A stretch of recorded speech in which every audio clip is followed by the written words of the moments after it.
Fala pessoal, tudo na paz? Irmão Alex aqui para dar continuidade nos estudos bíblicos. Que o Eterno possa estar nos abençoando poderosamente. Nós estamos lendo a primeira carta aos Coríntios. Hoje nós vamos ler o capítulo 15. Se por acaso você queira receber as mensagens, manda um oi para o 61 991 19 24 21. Irmão Alex, beleza? Pessoal, normalmente eu oriento o pessoal para quando estiver lendo, tenta ler de forma linear. Por quê? Porque essas cartas, quando elas foram escritas, elas não tinham divisões, capítulos e nem versículo. E é importante você também saber que isso aqui é uma carta-resposta. Muitas dessas orientações é porque estava tendo um problema numa comunidade, escreveram uma carta, o meio de comunicação naquele período eram as cartas, escreveram uma carta para o autor, para o autor que nós conhecemos como Paulo, provavelmente não é Paulo, porque ele não era brasileiro, ele era israelita, então provavelmente ele tinha outro nome, não foi escrita em português, essa carta foi escrita ou em aramaico ou em grego, as traduções que nós temos, ela vem do grego, mas pode ser que escreveu, pode ser, afirmando, em outra língua, aramaico, que era uma usada muito nas sinagogas lá, nas comunidades, e foi traduzida para o grego, alguma coisa assim. Mas isso aí não é o nosso objetivo aqui. Então vamos continuar aqui com a leitura. Nós estamos no capítulo 15. Estamos terminando, falta só mais um capítulo para encerrar. Beleza? Então vamos lá então. Irmãos, quero lembrar-vos o evangelho que vos anunciei e que recebistes, e no qual estás firmes, por ele sois salvos, e se estás guardando tal qual ele vos anunciado, a menos que tenhas abraçado a fé em vão. Está tendo algum problema lá, e aí vamos discorrer no assunto. De fato, eu vos transmiti antes de tudo o que eu mesmo tinha recebido, a saber, o Messias morreu depois de nós. O Messias, morreu pelos nossos pecados, segundo as Escrituras. Foi sepultado e ao terceiro dia foi ressuscitado, segundo as Escrituras. Apareceu a Cefas e depois aos 12. Mais tarde apareceu a mais de 500 irmãos de uma vez. Destes, a maioria ainda vive e alguns já morreram. Então, no período que essa carta foi escrita, tinha pessoas vivas ainda que tinham visto Jesus ressuscitado. Depois apareceu a Tiago, depois a todos os apóstolos. Por último, apareceu também a mim, que sou como um aborto, pois eu sou o menor de todos os apóstolos. Nem mereço o nome de apóstolo, pois eu persegui a comunidade do Eterno, e pela graça do Pai, que sou o que sou. E a graça que Ele reservou para mim não foi estéril. A prova é que tenho trabalhado mais que todos eles, não propriamente eu, mas a graça do Eterno comigo. Em resumo, é isso que tanto eu como eles temos pregado, e é essa a fé que abraçamos. Então, está dizendo que a fé que ele pregava e os apóstolos também pregavam, os outros apóstolos, é que Jesus ressuscitou, o Messias, Yahushua, que ele morreu, no terceiro dia ele ressuscitou e apareceu para os apóstolos. Vamos dar, não só para os apóstolos, para outras pessoas também. Vamos continuar aqui então. Lembrando que esse aqui, ele está tendo algum problema. Algumas pessoas estão dizendo que não, Jesus, e o Messias não ressuscitou, não. Aí ele está explicando, orientando aqui o pessoal, beleza? Ora, se prega que o Messias ressuscitou dentre os mortos, como pode alguns dentre vós dizer que não há ressurreição dos mortos? Alguns estavam dizendo na comunidade que não existia ressurreição, então os mortos não iam ressuscitar. Se não há ressurreição dos mortos, então o Messias não ressuscitou. E se o Messias não ressuscitou, a nossa pregação é sem fundamento, e sem fundamento também a vossa fé. E está esclarecendo. Se os mortos não ressuscitam, estaremos testemunhando contra o Criador que ele ressuscitou o Messias, enquanto de fato ele não teria ressuscitado? Pois se os mortos não ressuscitam, então o Messias também não ressuscitou. E se o Messias não ressuscitou, a vossa fé não tem nenhum valor. E ainda estáis de vossos pecados. Está falando isso aqui para o pessoal que falou que não tinha ressurreição. É bem claro deixar isso. Então também pareceram os que morreram no Messias.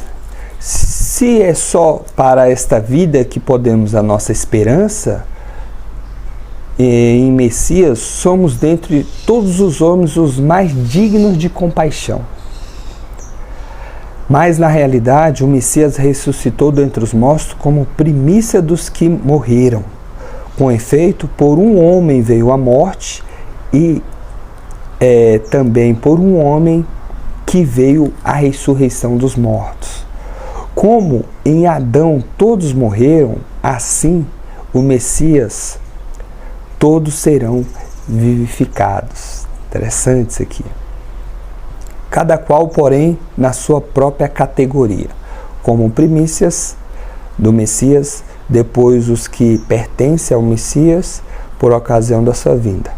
A seguir será o fim, quando ele entregar a realeza do seu Criador e Pai, depois de desfrutar todo o principado e toda a autoridade e poder.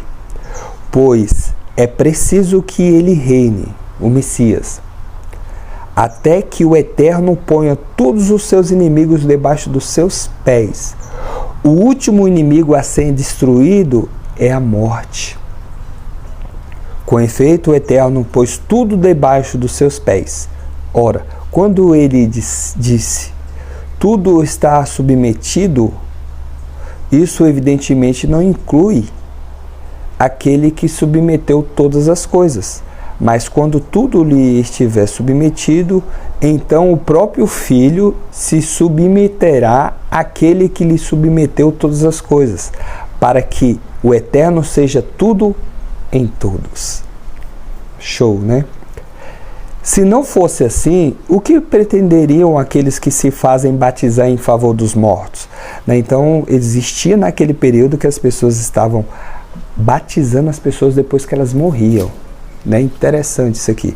Aí se os mortos absolutamente não ressuscitam, por que então fazem batizar em favor deles? Olha, porque também nós exporíamos tantos perigos. Diariamente corro o risco de vida, tão certo, irmãos, quanto vós sois minha glória em Cristo, no Messias. Que o Yahushua, que Jesus nosso Senhor, se foi por motivos humanos que em Éfeso lutei contra as feras e que teria ganho com isso. Se os mortos não ressuscitam, comamos e bebemos, pois amanhã morreremos. Não vos deixeis seduzir. As más companhias corrompem os bons costumes. Voltai a viver na sobriedade, como se deve, e não pequeis mais, pois algum de vós continua em total ignorância sobre o Eterno. Isso eu vos digo para a vossa vergonha. Então ele está exortando aqui aqueles irmãos que estavam dizendo que não havia ressurreição. Interessante que naquele período, pessoal, é importante a gente salientar aqui que as pessoas morriam, as pessoas estavam batizando as pessoas, achando que batizando elas, mesmo mortas, elas iam ressuscitar, ia ser salvas, Mas não existe isso, viu? A pessoa morreu, acabou. Aí vem o julgamento. Então vamos lá então. Mas dirá alguém em que forma que o corpo vão ressuscitar? Então ele começa a falar algumas coisas com relação a como as pessoas vão ressuscitar. Qual o corpo voltarão? Insensato. Aquilo que semeia morre primeiro e só depois é vivificado. E o que semeia não é a planta já desenvolvida. Como será mais tarde? Mais um simples grão, digamos de trigo ou de qualquer outro cereal. E de acordo com a sua vontade, o Eterno dá um corpo a esse grão, como dá a cada um dos sementes o seu corpo particular. Nem toda a carne é a mesma. Uma é a carne dos humanos, outra dos animais, outra das aves, outra dos peixes. Há corpos celestes e corpos terrestres. Um é o brilho das estrelas, um é o brilho dos celestes, outro é o brilho dos terrestres. Um é o brilho do sol, outro é o brilho da lua, outro é o brilho das estrelas. Até uma estrela para outra há diferença de brilho. Interessante. Coisas semelhantes acontecem com a ressurreição dos mortos. Semeando corruptível, o corpo ressuscita incorruptível. Semeando na humilhação, ressuscita na glória. Semeando na fraqueza total, ressuscita no maior dinamismo. Semeando no corpo como uma vida natural, ressuscita um corpo espiritual. Se existe corpo com vida natural, existe também corpo espiritual. E como está escrito, o primeiro homem, Adão, foi um ser natural dotado de vida. O último Adão, é um ser espiritual e que dá vida. E veio o primeiro, não o ser espiritual, mas o natural, depois que veio o espiritual. O primeiro homem formado da terra era terrestre, o segundo homem veio do céu. Qual foi o homem terrestre? Tais são os terrestres, e qual o homem celeste? Tais são os celestes. E como já trouxemos a imagem do terrestre, teremos também a imagem do celeste. Irmãos, eis que quero dizer, a carne e o sangue não podem receber herança no reino do Eterno, nem a corrupção receber herança à incorruptibilidade. Vou ainda revelar um mistério. Nem todos morreremos. Ele tem essa ideia. Nem todos morreremos. De fato, a hora que o Messias vir, nem todos vão morrer, né? Mas todos seremos transformados num instante, num piscar de olhos, ao soar da trombeta final. Pois a trombeta soará.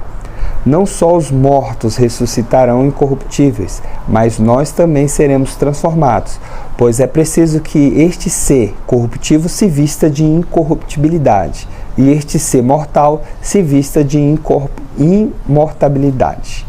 E quando este ser corruptível estiver vestido de incorruptibilidade, este ser mortal estiver vestido de imortalidade, então estará cumprida a palavra das Escrituras. A morte foi tragada pela vitória. Onde está a morte, a tua vitória? Onde está a morte, o teu arguilhão? Ora, o arguilhão da morte é o pecado, e a força do pecado é a lei. Graças seja dada ao Eterno, que nos dá a vitória do nosso Senhor Jesus Cristo, né, o Messias e a Rúshua. Portanto, meus amados irmãos, sedes firmes, inabaláveis, progredindo sempre na obra do Eterno, certos de que vossa fadiga não são em vão no Senhor. Então tá aí, pessoal. Tive que dar uma acelerada aqui no finalzinho, né? Porque senão o áudio não vai dar para poder estar terminando. Que o Eterno possa estar nos abençoando, e um abraço do irmão Alex. Não vou falar aqui nesse finalzinho não, mas é algo sobrenatural. Abraço.